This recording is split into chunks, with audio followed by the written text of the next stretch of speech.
Parmi les braqueurs de banque, rares sont ceux qui possèdent un tel physique. Ils ont immédiatement détruit les caméras de surveillance, mais n'ont rien emporté. La directrice de la banque a ouvert un tiroir, a attrapé son téléphone et a tenté d'appeler la police. Masquée, elle s'est fiée uniquement à son ouïe pour prévenir la directrice.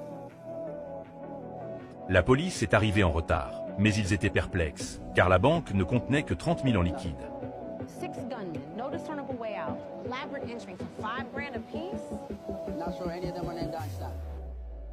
À peine avait-il fini de parler que la nouvelle d'un second braquage de banque est arrivée. Les braqueurs portaient des masques mosaïques identiques. Ils contrôlaient les lieux, et pourtant, ils n'ont pas pris un sou. L'inspectrice a conclu qu'il s'agissait de diversion et s'est immédiatement rendue dans une banque voisine qui détenait 70 millions en liquide. Au moment où elle arriva au bâtiment, une explosion retentit. Un braqueur au masque mosaïque colla un morceau de papier à la vitre. Les yeux de l'inspectrice s'écarquillèrent. À cet instant, la nouvelle de braquage simultané aux 4e et 5e banques crépita dans leur radio. Aucun des braqueurs n'avait volé d'argent. Ils brandissaient des morceaux de papier devant les caméras de surveillance. Les images furent transmises à une prison militaire spéciale américaine. À l'intérieur, le ministre de la Justice interrogeait un criminel international inculpé de plus de 100 chefs d'accusation. L'interrogatoire avait à peine commencé que le procureur général reçut le message des braqueurs.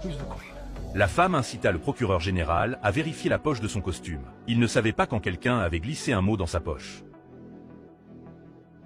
À cet instant précis, les plus hauts responsables de la sécurité intérieure, du FBI et du ministère de la Justice, étaient tous manipulés par elle.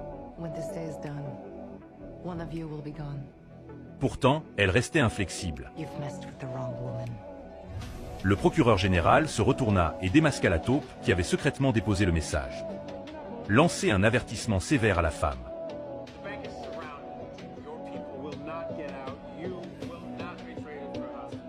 Pourtant, elle restait imperturbable.